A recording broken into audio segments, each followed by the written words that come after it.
7 sırrından birisi de namı değer Yamuk Kuleler. Yani Asinelli ve Gresenda Kuleleri olarak geçiyor isimleri.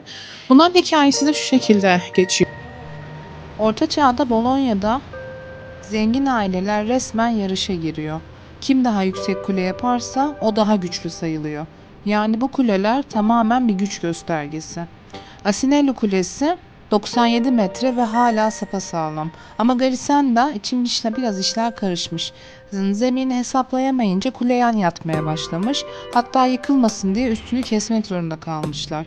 Ama en havalı detay, Dante bu kuleyi görüp etkileniyor ve İlahi Komedya adlı eserinde bu kuleden bahsediyor.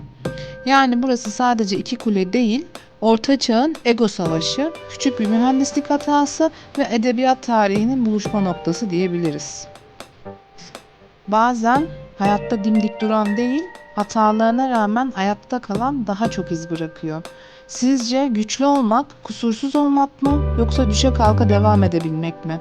Gerçekten cevaplarınızı çok merak ediyorum. Yorumlarda bu konuda buluşalım.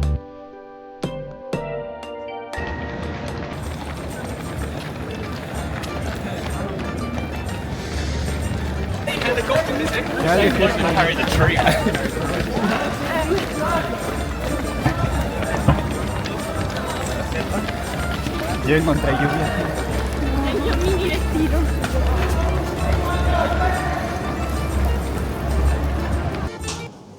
Şöyle dükkanların, hediyelikçilerin olduğu yerlerde dolaşıyoruz.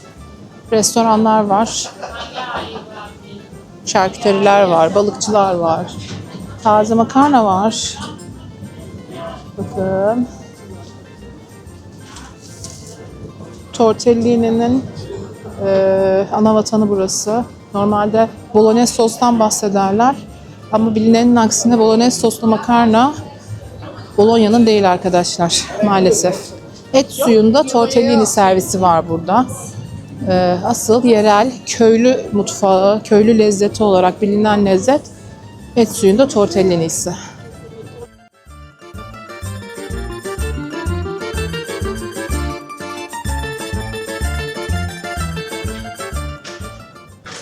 Resmen makarnaya tapıyorlar bu arada. Makarna onların için çok kıymetli.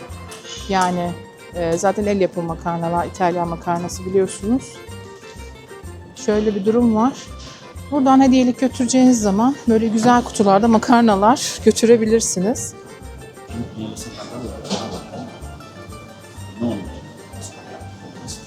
İtalyan makarnası, ravioli yapılışını izliyoruz arkadaşlar şu anda.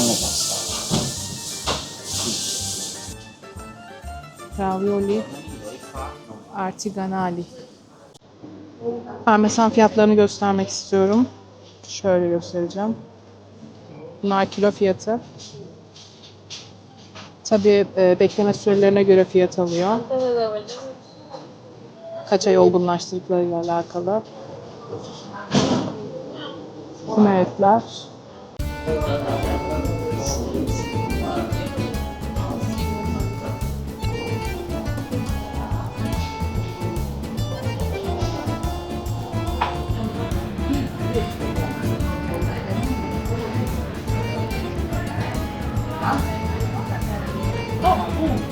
Però dopo a me a dirvelo, perché poi io vedo la fatto, a me se viene un cliente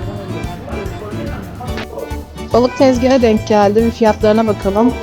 Bakın burada çupralar var. 12 euro kilosu. Levrek 12 euro kilosu. Böyle bakalım. Karides 7 euro. Bakın büyük karidesler. Şimdi bu 11 euro. Şöyle bir genel göstereyim dedim.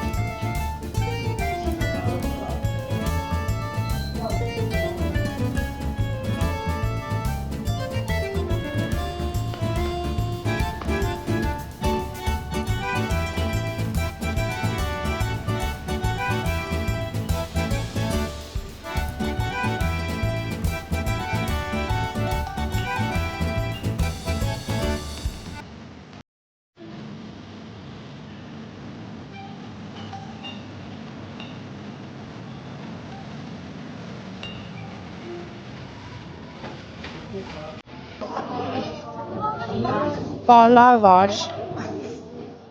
İtalyanların biliyorsunuz yemek öncesi bir aperatif merasimleri olur. Genelde o şekilde takılıyorlar.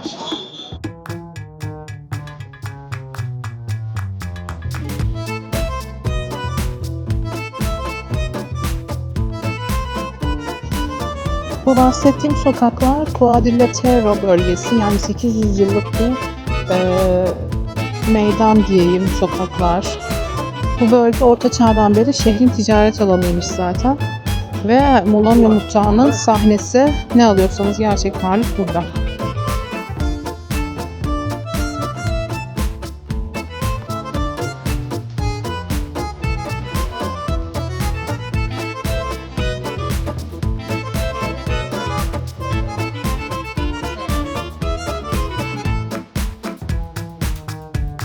Şimdi yemek molası.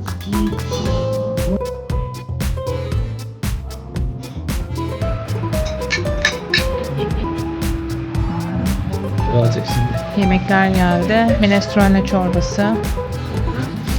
Ne güzel.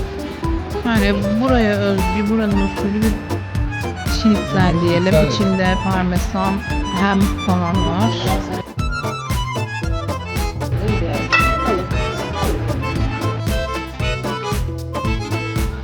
Ortaya şöyle bir peynir, salami, kızarmış patates ve ekmek.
Şimdi bu gördüğünüz fener Orta Çağ'dan beri burada bu şekilde asılı duruyor.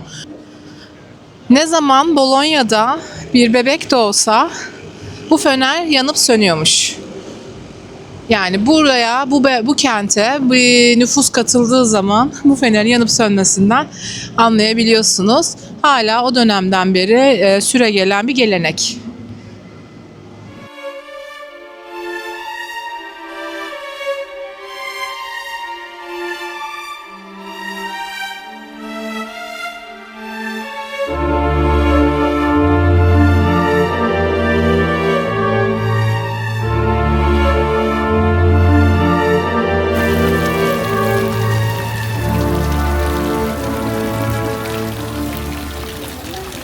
Arkadaşlar, burası Neptün Çeşmesi.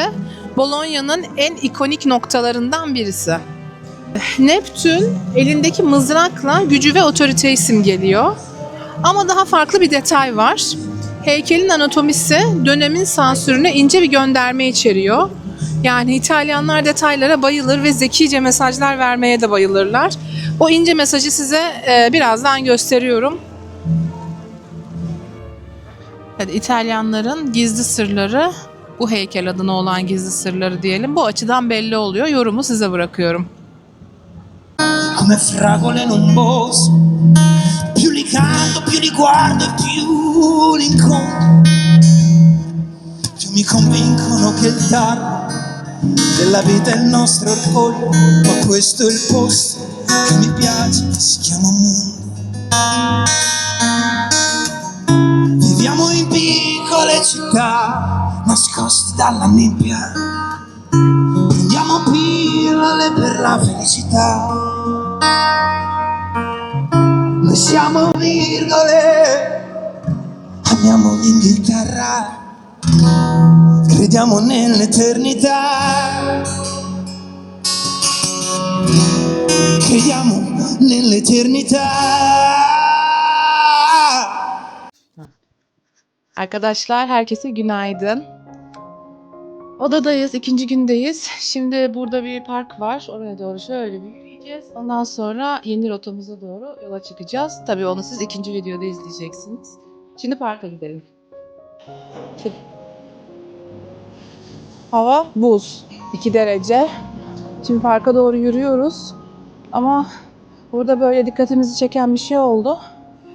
Gösterir misin? Homeless insanlar, yani evsiz sokakta yaşayan insanlar çok fazla var. Bütün Avrupa'da olduğu gibi.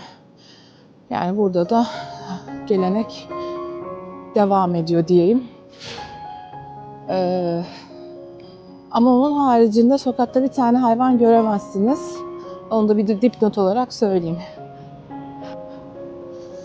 Kamerada ne kadar görünüyor bilmiyorum ama bayağı bir sis var.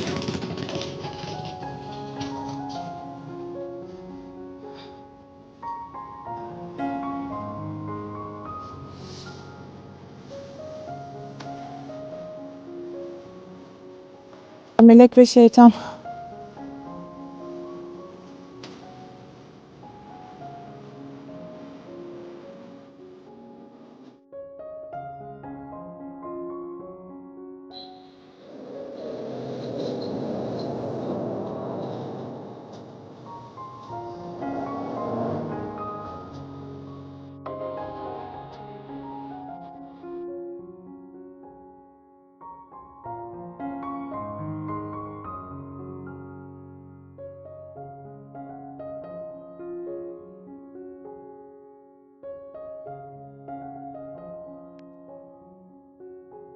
Yani neden böyle güzel yapıların yanına böyle çöp koyarsınız ki? Yürüyelim bakalım biraz. Bu taraftan.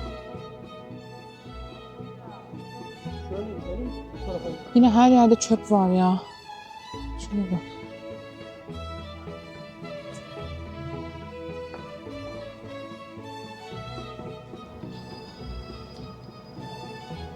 Buyurun size Bologna. Suratı yok. Kafası yok. Kafaları yok.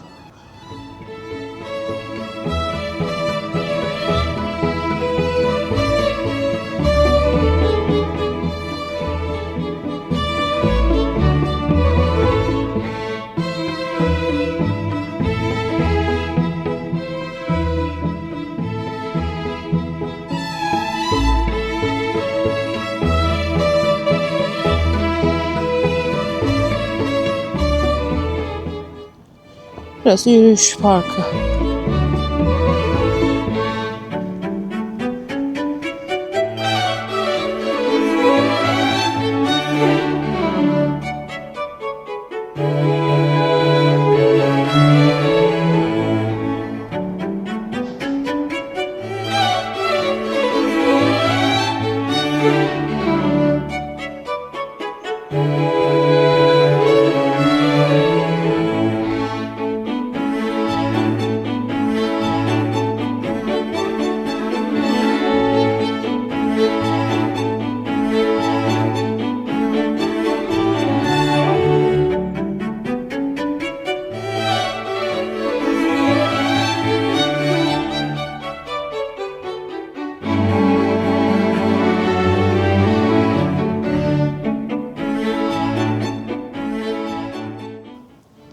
Arkadaşlar ağaçta ayakkabı var.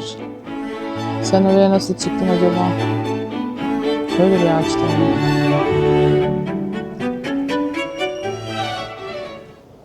Evet arkadaşlar, işte az önce gösterdiğim parkı, ismi Montagnola Republic Parkı.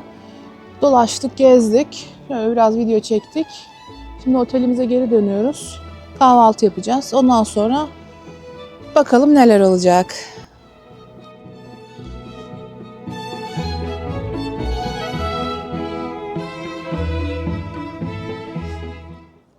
Burada bisiklet kullanımı oldukça yaygın. Bunlar kişisel bisikletler. Şu turuncu sepetli olanlar da kiralık bisikletler, elektrikli. Hepsi elektrikli.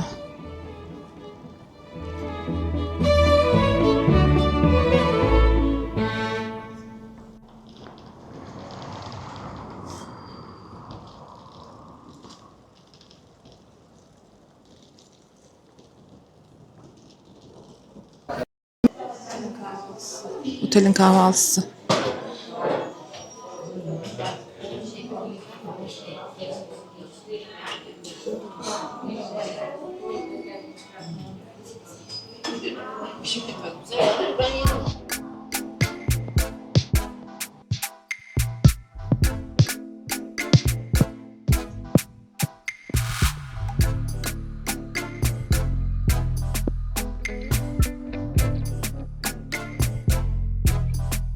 Ördek esprisini anlamadım. Çeşit çeşit var. Bu da var.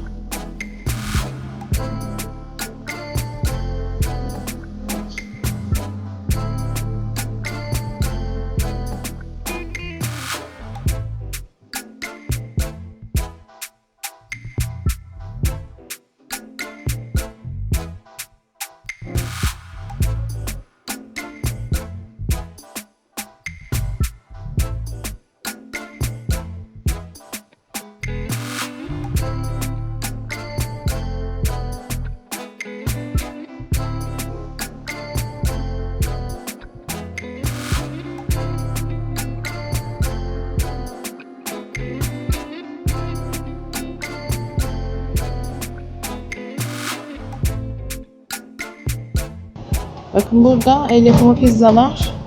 Dilim pizza. Şöyle dilim pizza. Yapıyorlar direkt arkada fırında. Ve satıyorlar.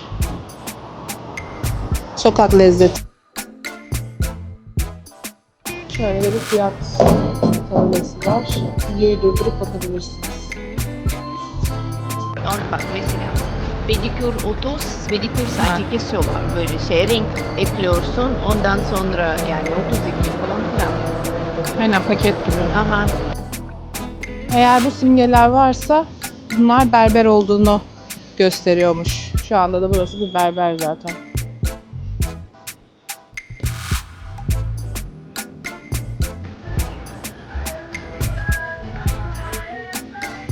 Arkadaşlar Bolonya'da eczanedeyiz. Eczaneler bu şekilde. Tabii kozmetik de var ama genel olarak doğal içerikli ürünler.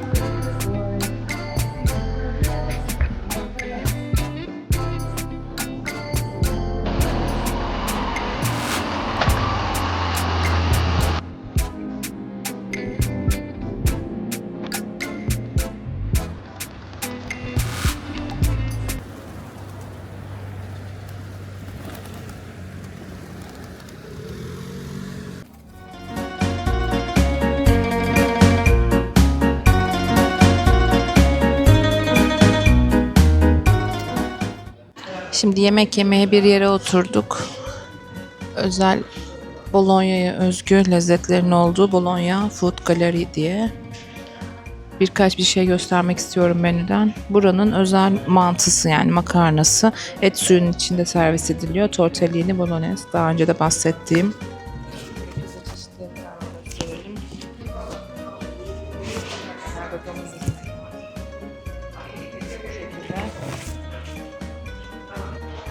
Önden içeceklerimiz geldi.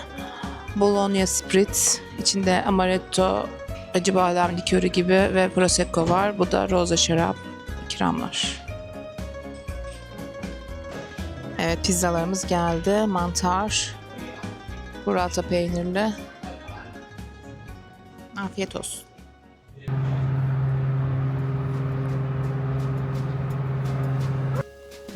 Arkadaşlar otel turu. Mercury Otel'deyiz. Otel değiştirdik Bolonya'da. Bir gece burada da kalacağız. Ondan sonra yarın sabah Türkiye'ye dönüyoruz.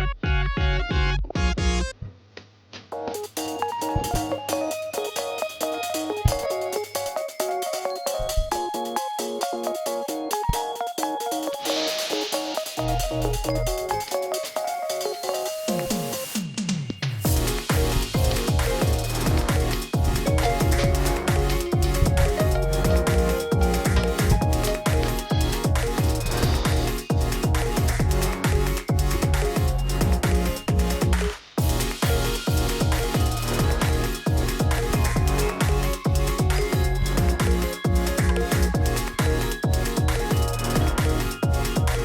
o kaldığımız otelin bahçesi yağmur yağıyor. Hızlıca çekmek istiyorum. Çok güzel bir bahçe var. Dayanamadım, çıktım.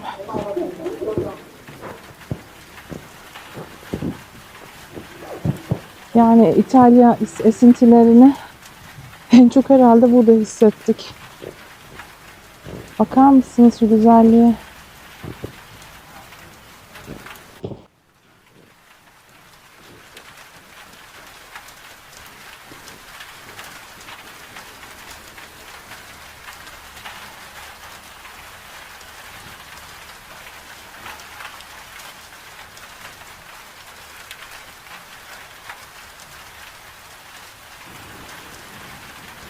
Evet, otelimiz burası. Mercure.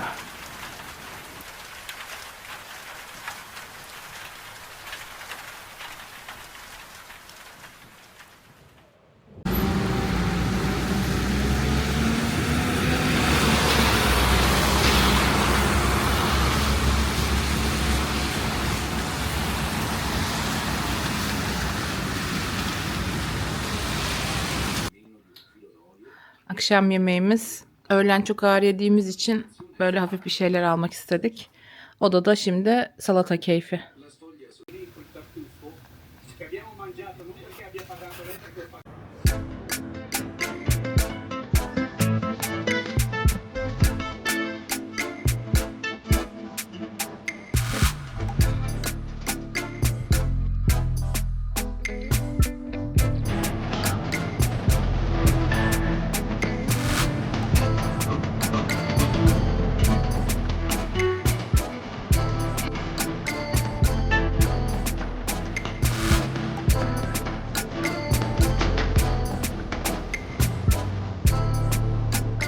Evet, Bologna Duty Free.